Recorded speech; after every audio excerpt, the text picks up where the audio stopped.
Hello everyone, my name is Ombre Mortem, and today we're just going to be going over some of the, pretty much the basics of Diablo 4. We're going to be going over through basically what you're going to be doing 1 to 50.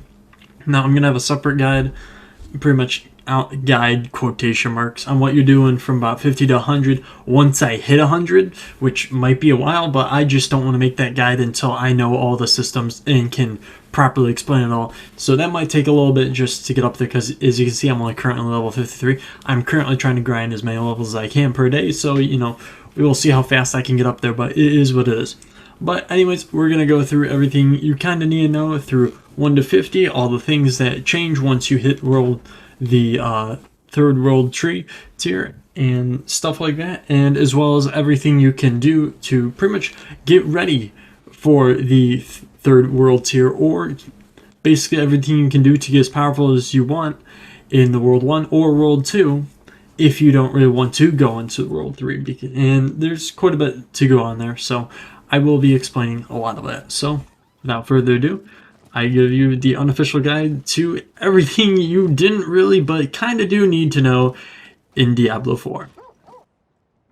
The first system we're kind of going to be hitting on top of, because I believe it is pretty much kind of one of the more hidden parts of the game, but is incredibly useful, especially if you're having a hard time with a lot of bosses, is a little known feature known as the Renown system. The Renown system is basically like a reputation, but for each of the zones.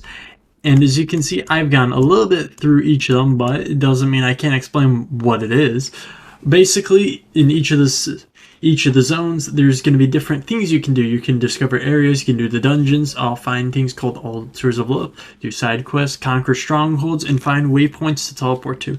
Now, you might be saying, well, I don't really want to be doing this, there's no point, yada yada. It's like, it probably won't give anything good. Well, if you've been looking right here, you will notice that there is something incredibly good here at all 5 levels. I would say the 4th level is a little bit useless in each of them, because it does give the same reward for each time you get to the next rep. And yes, these do stack, which means because each of these give 2 skill points, and there are 5 of them, this is 10 additional skill points you can get on top of the already 50 you start off with. In addition, as you can see, it also increases your maximum potion capacity by 5 once you have all these to at least level 2. Obviously, we don't really care about the max Obols, because you're probably going to be spending them as you get them, or at least be spending them as you get close to capping them off. However, the final thing to notice is that once you hit level 50, there is a little side thing. So I would really say when you're level 3, when you're pretty much not hitting tier 3 yet, I would just say to be hitting the third one, just so you're getting the full 10 skill points. As you can see, I haven't really done it as something I'm actually going to be doing tonight, so next time, if you ever see this open on my stream or anything, you're going to notice that this is pretty much filled out all the way, because I'm going to be grinding these out. Another somewhat hidden, but I wouldn't say entirely hidden, feature inside this game is a function called the altars of Lilith. Now, each of the altars don't really have a set value they give per se per the actual altar in its location. It's actually more dependent on how many of them you have in totality. Now, there are external sites that show you where all of these altars are. If you don't want to be just randomly exploring for hours on end, be my guest. I say it's fine, because guess what? You're probably gonna not want to waste much time on it, because if you do like exploration, then don't do it. Don't use the external sites. Just explore them, find them on your own.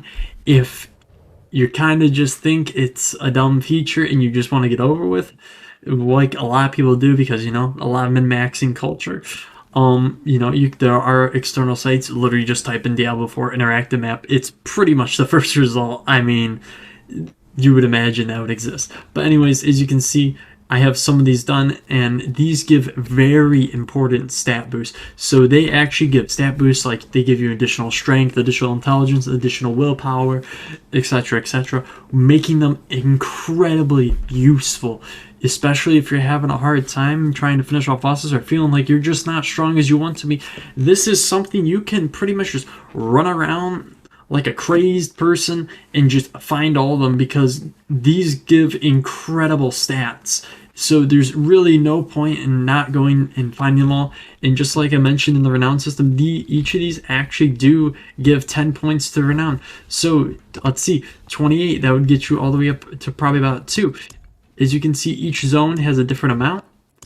And so you just kind of need to check your map. And obviously, if you're using the interact map, you can kind of just check off which ones you've hit and just kind of jump around the map and hit them all.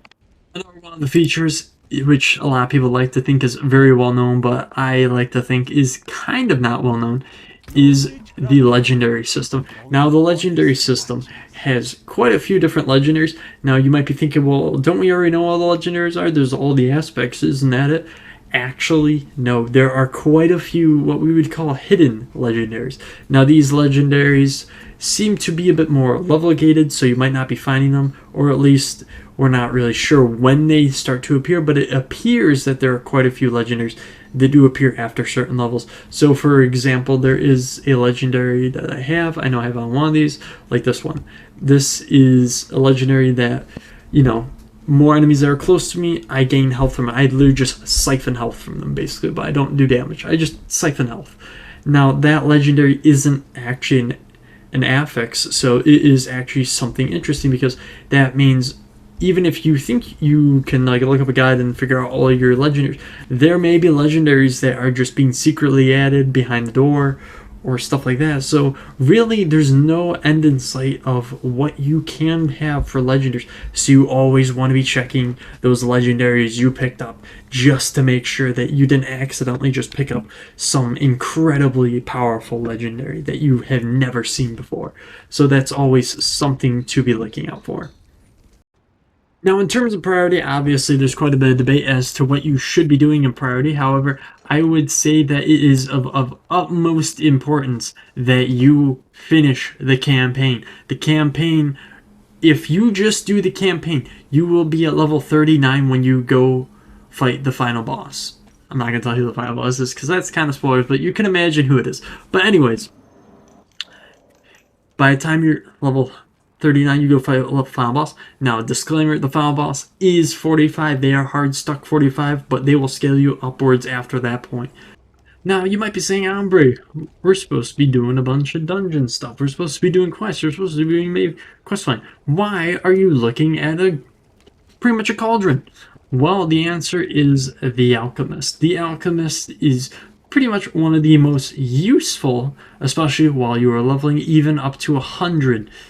For, as you can see, they not only can upgrade your potions permanently to higher standings, giving you more health baseline.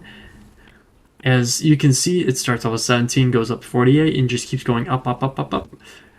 But also, there's a second thing here, which are the elixirs. Now, you might be saying, well, you know, I don't want to be sitting here like crafting elixirs, blah, blah, blah. However, no matter what elixir you craft, it doesn't matter if it's a resistance, doesn't matter if it's a vision thing, doesn't matter if it is thorns, does not matter. All of them, and I mean all of them, grant 5% experience while you have them applied. Meaning that is 5% experience more you are gathering while you are doing whatever you're doing. I wish I would have realized at this beginning of my playthrough, because I probably would have been a higher level when I went to go fight the final boss, which is, you know, ironic in a sense. Now, finally, there's obviously, you might be saying, hey, Ombre, I've been doing these events you've been telling me about. I've been doing these dungeons and all that. And I've gotten these weird things called Obols that look like frickin', you know, I don't know, raspberries or blueberries or blackberries, or, you know, they just look weird. They look like berries. That's what I think they look like. Maybe there's something else. You might be saying, well, I have all these, and it says it's maxed out, and I don't want to spend it. Well, fun fact, if you hover over it, it says Curiosity Vendor. You might be like, well, that's a little bit curious, but it's also incredibly stupid. But anyways, as you can see, there's a person of purveyor of curiosities. This is the person you go up to, and basically they will sell you random items based on whatever you want to buy. So if you want to just buy random tunics, you want to buy random boots, you can. You just walk up and they'll just start selling you random ones of random variants. It's pretty much like RNG. You're not going to know what you get till you buy it. So you're going to be basically doing that. And as you can see, it is in Kiowa Shed. If you just walk down here, come around here, go down these stairs, it's right here. Also, you can go around here, past the blacksmith, and down this way.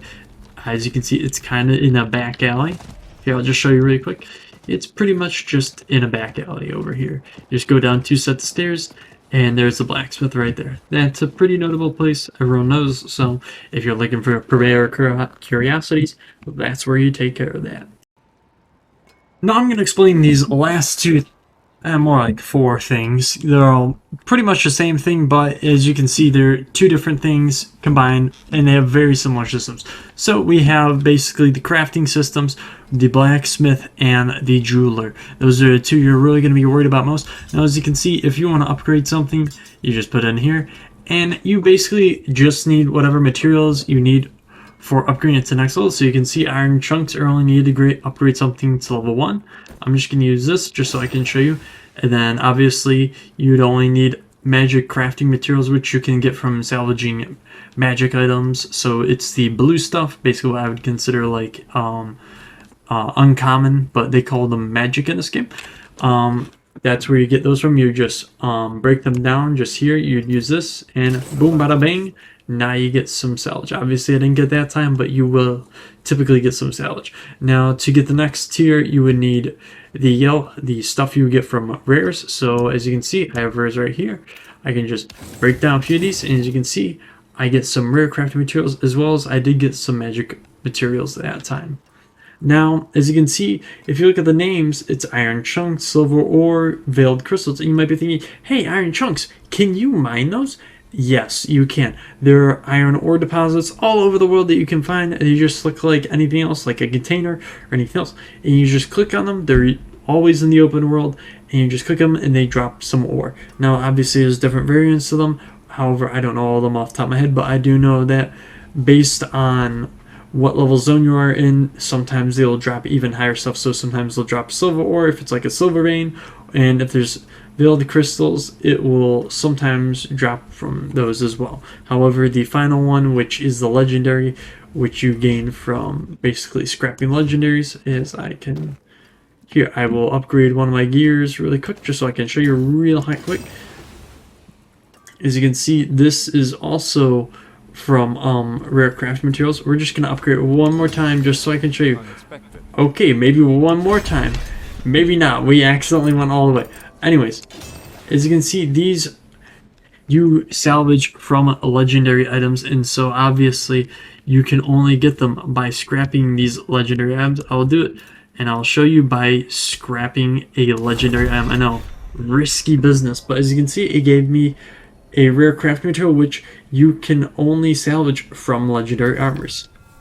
Now, in a similar fashion, there's also the jeweler. The jeweler allows you to add sockets to all your items. Obviously, you're going to need a very rare material known as a scattered prism to add sockets, so you do not want to be doing this until you really are getting to end game tier. So you just want to save these until end game. So these don't exist to you, okay? This whole system doesn't exist. Act like it isn't even here. However, unsocketing, you can unsocket certain items. As you can see, if you look down and like over here when I hover over it, it does have an unsocket cost. The higher the gem and the more expensive your gear, the higher the cost for those unsockets will become. Now, obviously, you can also upgrade jewelry here. The rest of these you can upgrade at a blacksmith in the very same way. There's a tab called Upgrade Armor, and you basically can upgrade your weapons or your armor there. And in a similar fashion, you can salvage these jewelry in order to get materials in order to upgrade them. So if I hover over and I go to upgrade these, you can see that these use the same materials, iron ore, silver ore, and this. However, for the legendary stuff, they need their own legendary, so you need to salvage legendary rings and necklaces in order to upgrade them. That is the same for legendary weapons and then legendary armors. Each of these 3 have a different system. So like legendary armors have their own legendary item that they salvage. Weapons are the same, and then rings are also the same. So you gotta keep that in mind when you're salvaging stuff. So don't just be salvaging legendaries unless you think you're going to be needing those specific legendaries. Otherwise, you can usually just sell them for a little bit of gold, but usually is a little bit better to just be salvaging. Now this is what your stuff for alchemy is going to look like. As I mentioned earlier, you are able to make elixirs and stuff. This is what a lot of your alchemy stuff is going to look like. You just click on it, and as you can see, I got something called bladeberries. Now different areas give different materials, but also different plants give different materials, obviously. So bladeberry bushes are going to only give you bladeberries, and etc, etc. So basically you need to find those and whatever else you're looking for. Now while I was running around, I did actually spot one of these because I was looking for ores to show you guys, but this is what an event circle looks like. If you hover over, it'll say event is nearby. If you walk over here, you'll see that these guys have miserably failed. And so we're just going to walk away and act like we did not see anything because those guys were not doing too hot. I don't want to blast those guys for being not good, but I also don't know what that event particularly is because I haven't seen the sacrifice event. But anyways, that is what the events look like. I just thought I would mention that since I was running around and I did see that. And, oh, actually, here's just what chests look like normally. And so as you can see, now when you're in the open world, you do have a chance for these to just kind of spawn a bunch of enemies around you. In dungeons, they can also be cursed, and so basically the whole event will happen. That is the same for things like the pillars and stuff. They can also be cursed and will spawn just like timed events that you have to complete in order to get the pretty much the pillars to work properly. And finally, this is pretty much what your ore veins will look like. Now, obviously, this is just a normal ore vein, so if you click on it, you'll see that I got some iron chunks, and actually gems do spawn out of this. Now, that is the last system I did not explain. Gems, you can get different variants of gems, so as you can see, these are the most basic types of gems. They're called crude, and then they can be upgraded into what is more of a polished circle, all the way up into just basically their namesake, which will just be like, so crude would go to like the sphere, and then it would go to just straight like amethyst. Now there's also one last gem type that's called skull, like this one right here, as you can see is my gem socket. They just look like skulls, and they work exactly the same as any other gem. They're just called skulls. There's nothing fancy to them. Now that's pretty much it for all the basic, systems of Diablo 4. If there's anything else I forgot, I'll delete this video and edit it and then re-upload it. Obviously, I don't want to accidentally leave something out and then just kind of act like it doesn't exist. But, we will see if there's anything else I am forgetting. But in regards to the video, I hope you enjoyed it. If you want to see more things like this, just leave a like, leave a comment if you have any suggestions for the next video, if you have a build suggestion. I'm gonna be trying, once I hit 100 on this character, to be going back to all the other characters and trying to level them all to at least 50, so that I can at least make basic guides on each of them, because I just want to have a basic understanding of each of the classes. Now I know this is going to take a very long time, so you guys got to bear with me, because I do actually have a 9 to 5 job. Basically, I wouldn't see it even 9 to 5. It's more like 7 to 6. It's like really long. But anyways, yeah, so we will see how many videos we can pump out. I'll try to be leveling as fast as possible. I want to get to you guys, and I want to dedicate as much time as I can to you guys. I want to make sure these videos are as good as possible for all of you, because I want to be helping out the Diablo 4 community in whichever way I want, because I feel like that it is probably one of my more favorite games that has come out as of late, because I am a big PvE kind of guy, and so Diablo 4 is just right up my alley, and I played Diablo 3 when I was younger. So yeah, so if you guys enjoyed the video, just leave like, comment, subscribe, just all that jazz, normal YouTube crap. But yeah, I will see you guys on the next video, and I hope you all have a wonderful time, and I wish you wonderful and all the overpowers and critical strikes you can in Diablo 4. Happy demon hunting. Adios.